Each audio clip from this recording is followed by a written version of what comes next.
Scenario A. Agriculture is the main source of employment in your home province. The government has recently decided to develop the farmland into real estate and exclusive subdivision in order to attract foreign investors to the country. Positive. Increased foreign investment, higher property values, modern infrastructure.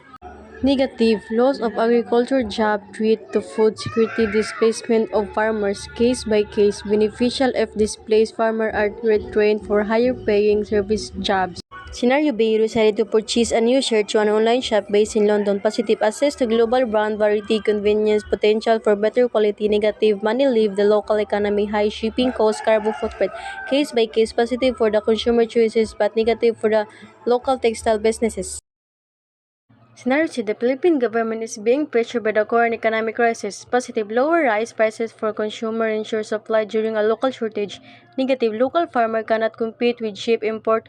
Lower local income, case by case necessary as a short-term crisis fix but harmful if it is because a long-term habit.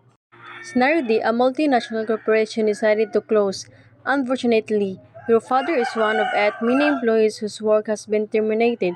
However, he could still be employed if he were to accept the offer to move or relocate to another country. Positive, opportunity to gain international experience and higher wage abroad. Negative, family separation, job stability, brain rare for the Philippines. Case by case, good if the family can move together, devastating if it causes long-term separation. Scenario A, the global financial crisis has affected the investment fund of your mother that she can use for her retirement. Positive, teaches the importance of diversified investment for the future.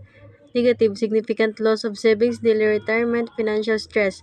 Case by case impact depend on how close she is to retirement and if the market recovers.